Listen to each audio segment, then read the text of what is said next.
Hello everyone. We are again back with a very important topic which is the non-performing assets. Banks के लिए, financial institutions के लिए जो बहुत बड़ा सरदर्द बन गया है वो एक एलिमेंट है non performing assets. Banks grant loans to individuals and corporates. However, sometimes due to various circumstances, it may be possible that there is a default on these loans. What are NPAs actually?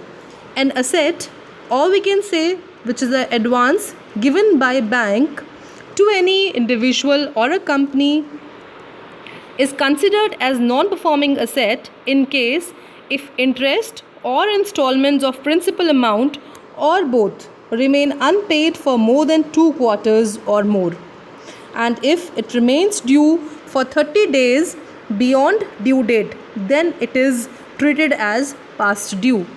Say an individual cannot pay his loan due to the fact that he lost his job, or a company cannot repay loans due to any labor problems.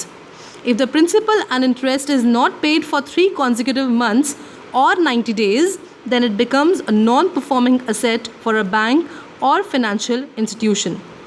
Over the last various quarters, public sector banks in India have seen a sharp deterioration in their asset quality, or what is called rising NPAs or non-performing assets. The very common problem, the very common name which has creeped up, that is the name of Kingfisher Airlines associated with Vijay Mallya. हम सब जानते हैं, इस नाम को हमने बहुत common सुना हुआ है, लेकिन केवल एक विजय माल्या या केवल एक किंगफिशर एयरलाइंस नहीं है जिनकी वजह से बैंक्स पर एक बहुत बड़ा चैलेंज एनपीएस का रहता है, बल्कि और भी बहुत सारी संस्थाएं हैं जो समय पर अपना लोन नहीं पे कर पाती, या इंडिविजुअल हाउस होल्ड्स जो अपना समय पर लोन नहीं पे कर पाते, और वो एक बहुत बड़ा बर्डन बैंक पर या किसी भी फाइनेंशियल इंस्टीट्यूशन पर बन जाते हैं, और इन्हीं को हम बोलते हैं non performing assets. Now there are the types of NPAs. We segregate the types into 2 parts.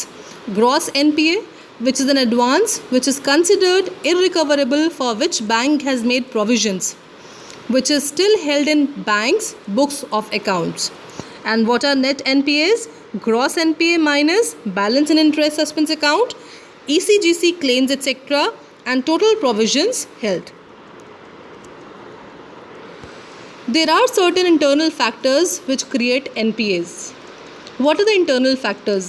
Consisting the deficiency in project appraisal regarding its technical, economic and financial feasibility. हम सब जानते हैं, जब भी लोन की बात की जाती है, जब भी लोन्स एडवांस किए जाते हैं बैंक्स के द्वारा या फाइनेंशियल इंस्टीट्यूशंस के द्वारा, तो प्रोजेक्ट की पहले प्रॉपर अप्रेजल की जाती है कि वास्तव में जिस प्रोजेक्ट को फाइनेंस कर रहा है बैंक या फाइनेंशियल इंस्टीट्यूशन, वो technically, economically, financially viable, feasible है या नहीं है. यदि ये प्रॉपर प्रोजेक्ट अप्रेजल नहीं किया गया है, तब भी बहुत बड़ा चांस रहता है एनपीएस क्रिएट होने का.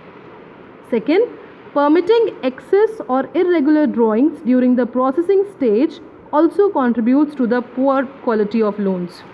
प्रोजेक्ट का जब प्रोसेसिंग स्टेज चल रहा है, तब भी यदि लोन बियरर ने, जो लोन टेकर है, यदि उसने इरेगुलर ड्राइंग्स की हैं या बहुत ज़्यादा अमाउंट विड्रॉ किया है, that also leads to the poor quality of loans. Next is ineffective credit monitoring and follow up mechanism of commercial banks. यदि कमर्शियल बैंक्स ने प्रॉपर मॉनिटरिंग नहीं की है, लोन लेने वाले को प्रॉपर जाकर समय समय पर मॉनिटर नहीं किया है, उससे फॉलोअप्स नहीं लिए हैं, यदि कोई इंस्टॉलमेंट ओवर ड्यू हो रही है, that also becomes one of the reasons for creating NPAs. Diversion of funds for expansion, diversification, modernization and taking up of a new project or promoting associated concerns also leads to higher levels of NPAs. कई बार जिस project के लिए पैसा लिया गया है उससे हटकर यदि हम फंड्स को डाइवर्स किया जा रहा है किसी और प्रोजेक्ट को एक्सपैंड करने में, डाइवर्स करने में या मॉडर्नाइज करने में, तब भी NPAs के चांसेस बढ़ जाते हैं. एक्सटर्नल फैक्टर्स क्या हैं NPAs क्रिएट होने के? The overall economic slowdown industrial sector has affected the bottom line of the borrower units and their capacity to serve the date.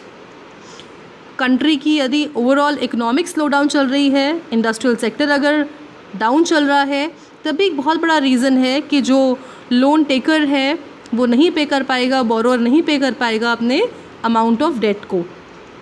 The non availability of raw materials, power shortage, transport problems, change in government policies, natural calamities, increase in import costs, etc. lead to poor performance of industries contributing to NPAs.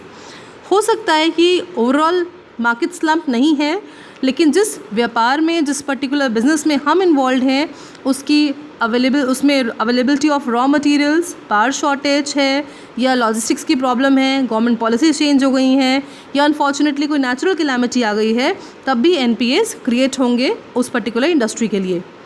या एक बहुत बड़ा कारण है ineffective legal system and the dissatisfaction record of enforcement machineries which have also led to the high NPAs।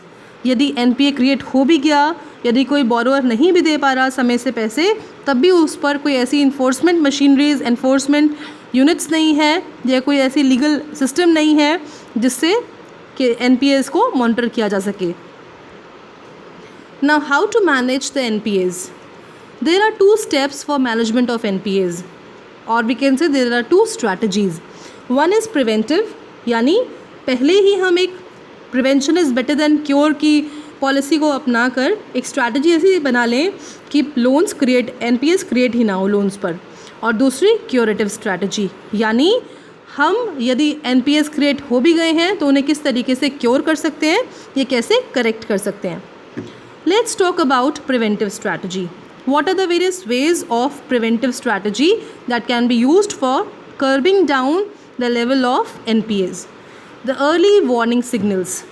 जिसने loan लिया है, जो बोरोअर है, मालूम चल जाता है अगर हम रेगुलर फॉलोअप्स लेते रहें तो हम उसको पहले से ही वार्निंग देते रहेंगे कि आपका लोन का अमाउंट ओवरड्यू हो गया है, you have to pay the amount in time, and this way you can give early warning signals to the borrower. Next is KYC, know your customer. Every bank has now made it compulsory under the guidance of RBI कि आपको KYC norms के तहत KYC forms भरवाने ही भरवाने हैं, जिससे हमें holder की या बोरोअर की सारी इन्फॉर्मेशन, बैकग्राउंड्स पता रहती हैं. और आजकल सारी चीज़ें, everything is connected, every document is connected to your PAN accounts, PAN details. So at a larger extent we can think of that next time, in the ensuing time, the NPAs problem is going to decline. Credit assessment and risk management mechanism must be there. Preparing the watch list, which is prepared by the banks and is to be submitted to SEBI and RBI. SEBI is Stock Exchange Board of India and RBI is Reserve Bank of India.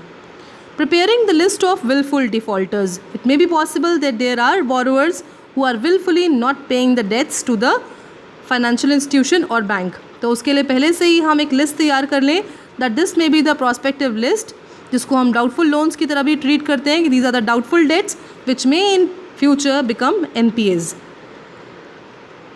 Now the curative strategies are the one time settlement scheme which is also known as OTSS.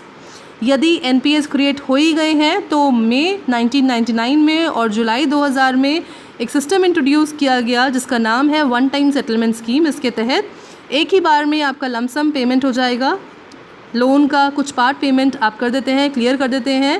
That also leads to at least minimizing a certain amount of NPAs. Next is Lok Adalats are there. It comprises of retired high court जजेस and 2 members from senior advocates, industrialists, executives of the bank which take care of the NPAs management. There are debt recovery tribunals also. They were set up in India by the Government of India under an Act of Parliament which is Act 51 of 93 to recover bad loans. So this was something about the management of NPAs, the very crisp in short the meaning of NPAs and the reasons by which the NPAs are created. Thank you.